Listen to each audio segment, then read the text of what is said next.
Bonjour à tous et bienvenue dans ce quatrième cours de philosophie générale consacré à la notion de langage. Après avoir abordé la théorie linguistique de Hobbes récemment, je vous propose un retour au système hegelien et à sa théorie du langage qui nous permettra de prolonger nos interrogations précédentes liées au rapport entre pensée et langage. En effet, on a vu que le langage dans son élaboration était sujet à une entreprise de discrimination qui consistait à nier les particularités des éléments du réel pour les regrouper sous des termes abstraits servant à les désigner. On a vu ce faisant que le langage était du même coup inclusif car il permettait de rassembler différents êtres sans tenir compte de certaines propriétés singulières et que c'est ce qui permettait la présence dans notre langage de termes généraux et tout simplement le développement de la pensée. Toutefois, le problème que la réflexion de Hobbes sur le langage et sur son utilité originellement mémotechnique, qui permet de retenir un grand nombre d'idées et de parler d'un grand nombre de choses s'y rapportant, pose, c'est de savoir si la parole, que Hobbes assimile au langage en tant que système de signes produit par la raison et s'adressant à la raison, est bel et bien assimilable à la pensée. Pour le dire autrement, est-ce qu'il existe une pensée qui demeure antérieure à l'acte d'expression langagier, ou bien est-ce que la pensée a lieu avant le langage, qui n'est qu'un moyen d'expression ultérieure et conventionnelle de celle-ci? Formulé de manière encore plus concise et précise, peut-on penser sans langage, ou bien toute pensée se réduit-elle au langage? Hegel nous permet non seulement de répondre à cette problématique, mais aussi de radicaliser la position de Hobbes, étudiée précédemment, car dans toute son œuvre, il accorde peu de passages au langage et à la signification, mais les quelques passages qu'il accorde à la notion de langage prise en tant que telle sont intéressants et sont, à mon sens, indispensables pour penser le langage et son rapport à la pensée. Hegel est un auteur indispensable qu'on le veuille ou non d'ailleurs, raison pour laquelle il revient souvent sur ma chaîne. Je vais m'appuyer sur son esthétique, puis sur sa phénoménologie de l'esprit en vous indiquant les passages concernés à chaque fois. Tout d'abord, ce qu'il faut comprendre, c'est que pour Hegel, on ne pense pas sans langage. Et on ne pense pas sans langage parce que dire quelque chose, pour lui, c'est précisément extérioriser et concrétiser ce qui n'était qu'en soi, c'est-à-dire intérieur, indéterminé et subjectif.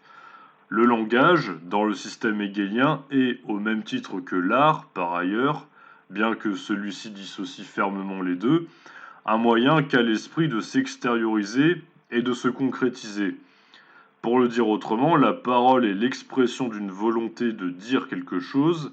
Le fait de dire ne peut donc pas se réduire à un vouloir dire, et ce de deux façons. Soit parce qu'une fois que l'on a extériorisé sa pensée, on est en train de parler, et donc l'expression verbale, ou qui recourt à un système de signes, est l'expression de cette volonté originelle, soit parce que, et c'est ça le point décisif pour Hegel, le propre de la pensée est de se livrer sans équivoque possible. C'est-à-dire que vous vous exprimez, on comprend très bien ce que vous voulez dire et ça s'arrête là. Par exemple, dans les fables de La Fontaine veut nous dire quelque chose, il souhaite nous narrer des situations concrètes qui concernent des situations et des caractères humains, mais il recourt pour cela au symbolisme et ces personnages sont des animaux. Dans la fable de la cigale et de la fourmi, que vous connaissez, ça sert à rien que je vous la raconte, celui qui se montre économe est symbolisé et représenté par la fourmi, et celui qui se montre trop dépensier est représenté par la cigale. Dans ce cas précis, le recours au symbolisme nécessite un travail d'interprétation pour faire correspondre un contenu signifiant le symbole à un contenu signifié le sens qui se cache sous le symbole.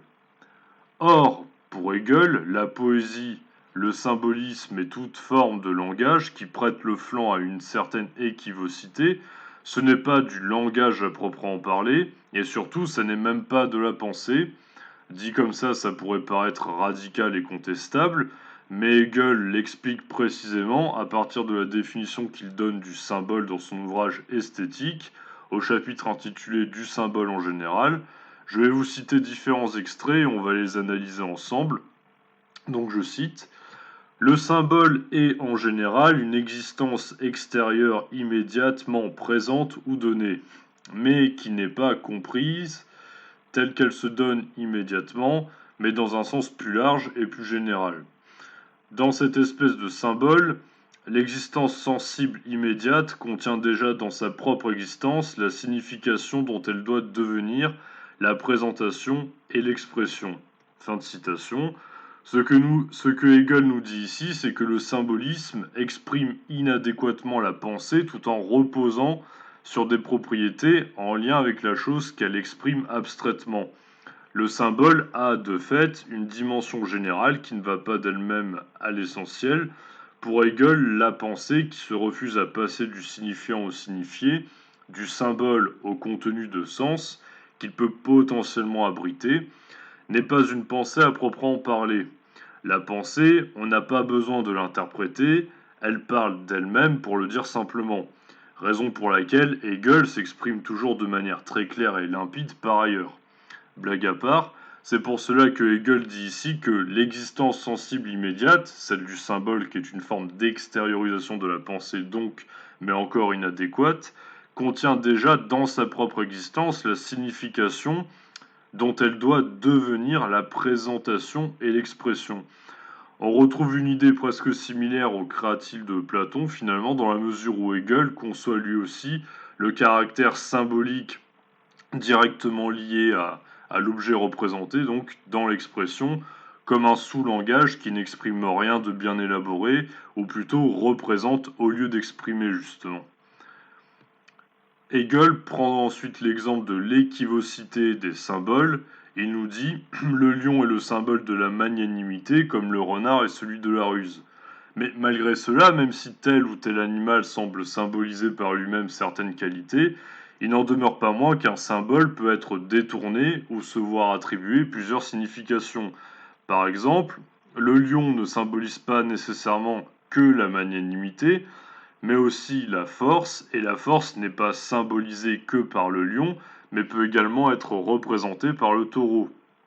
De même que le lion n'est pas seulement fort et le renard n'est pas seulement rusé, donc on peut dire avec Hegel, je cite, que le contenu concret a en lui beaucoup de déterminations, à l'expression desquelles pourraient servir d'autres formes où se trouve la même détermination. Par exemple, le meilleur symbole immédiat de la force est généralement le lion, mais tout aussi bien le taureau. Donc le vouloir dire, qui passerait par l'expression symbolique en tant que signification abstraite, ne serait donc ni une parole ni une pensée, car c'est encore la pensée qui permet de déterminer par un effort interprétatif ce que tel ou tel symbole signifie. Dire, c'est dire quelque chose en lieu et place de le signifier, pour le dire de façon assez nette et tranchée.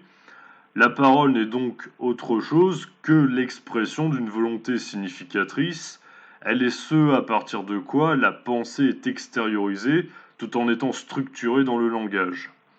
En effet, la fameuse dialectique hegelienne est présente partout dans son système et donc, ici aussi, l'en-soi de la pensée comme quelque chose de pur et d'abstrait qui précéderait la pensée, c'est de l'indéterminé, pour Hegel, qui précéderait en tout cas sa propre extériorisation. Pour Hegel, c'est de l'indéterminé, c'est-à-dire qu'on ne peut rien en dire, c'est de la non-pensée, car la pensée n'accède à sa dimension objective que par le choix des mots non équivoques et non symboliques qui ont été admis au préalable comme étant chargés d'exprimer telle ou telle idée sans recours à un biais allégorique. De toute façon, pour Hegel, avant même de dire ou d'écrire quoi que ce soit, j'ai déjà mon idée en tête, et cette idée, elle s'exprime par des mots et des phrases. La parole ou l'écriture vont rendre visible, extérieur et concret ce que je pense, mais la pensée est originellement structurée à partir de ma propre langue que j'ai apprise depuis ma naissance. Lorsque nous disons quelque chose, nous le faisons à partir d'un langage dans lequel notre pensée est niée dans son indétermination, et reçoit par là même son caractère exprimable par le choix des mots qui sert à la formuler. Voilà pourquoi, selon Hegel, il est impossible de penser sans langage et que ça n'aurait pas de sens de prétendre le contraire. De fait, une parole poétique, symbolique ou imagée n'est pas une expression de la pensée, car l'expression est caractérisée par son aspect d'immédiateté et d'extériorisation. À moins que l'autre parle une autre langue que la mienne et qu'il faille que j'interprète ses propos, il n'y a pas de raison que je me demande ce qu'il peut être en train de vouloir me dire. Toutefois, cette thèse convient d'être interrogée et nuancée à l'aide d'un passage présent au chapitre 5 de la phénoménologie de l'esprit de Hegel, chapitre intitulé Certitude et vérité de la raison. Il s'agit du passage consacré à l'étude de la physiognomonie.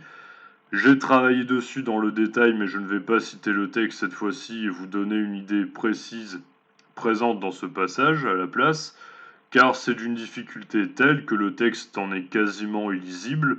Si vous le souhaitez, je ferai une vidéo où j'en proposerai une analyse et une lecture suivie. Je l'ai déjà fait, ça ne me coûte pas grand-chose de faire une vidéo dessus, mais là j'ai vraiment pas le temps. Donc ce qui est intéressant dans ce passage par rapport à ce qu'on a abordé, c'est que Hegel, en valorisant le caractère univoque de l'expression verbale face aux interprétations liées à la physionomie d'une personne qu'il estime être arbitraire et foireuse, reconnaît deux exceptions qui tendraient à démontrer que la stricte équivalence entre langage et pensée ne va peut-être pas tout à fait de soi. Bien que dans son système ça reste une cohérence redoutable, rien ne nous empêche de chercher une micro-faille pour faire évoluer notre réflexion. D'une part, il est possible que l'interlocuteur mente et ne dise tout simplement pas ce qu'il pense. Dans ce cas-là, ce que l'interlocuteur va nous dire manifestera non pas sa pensée, mais plutôt sa volonté de ne pas dire ce qu'il pense. On pourrait tout de même dire que ce qu'il pense vraiment est encore formulé de façon langagière, bien qu'il exprime autre chose à la place et que ça ne change rien, mais ce n'est pas le seul élément et ce n'est pas le plus important. D'autre part, et c'est ça l'élément vraiment important dans ce passage, qui va nous aider à faire évoluer notre réflexion, il est possible que l'interlocuteur n'exprime pas sa pensée, non pas volontairement, mais malgré lui. Il veut s'exprimer, mais les mots lui manquent pour y parvenir. Toutefois, Hegel interprète cela comme de la maladresse. Celui qui ne parvient pas à se faire comprendre est maladroit, et il y a même fort à parier que ce soit un imbécile. Pourquoi? Eh bien parce que d'après Hegel, l'inexactitude de la parole coïncide avec la non-pensée, puisque l'on ne pense pas sans langage. Donc, un énoncé qui n'a pas de sens, par définition, c'est de la non-pensée. Ça n'a juste pas de sens. En gros, tu penses que ta pensée est trop profonde et trop complexe, et que c'est pour ça que ton prof n'a rien compris de ce que tu lui as raconté. Non, pas du tout. Pour Hegel, c'est juste que t'es débile en fait. Toi-même, tu ne sais probablement pas ce que tu penses, c'est tout. L'expression paradoxale parler pour ne rien dire, avec Hegel, elle apparaît d'autant plus paradoxale car il s'agirait de faire un usage complètement inadéquat de la parole.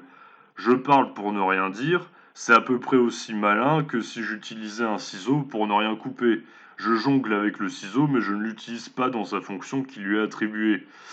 Toutefois, on peut se demander s'il est exact et totalement valable de dire que la parole obscure ou peu claire correspond nécessairement à de la non-pensée, dans la mesure où on a bien vu qu'il était possible de choisir délibérément de recourir à un biais allégorique et symbolique plutôt qu'à des mots directement compris comme ayant un sens précis et univoque par convention. En effet, lorsque quelqu'un se plante sur le choix des mots pour exprimer une idée, au lieu de le traiter de débile, on peut au contraire se demander ce qu'il a voulu dire, et ainsi ne pas juger trop durement les gentils petits élèves maladroits.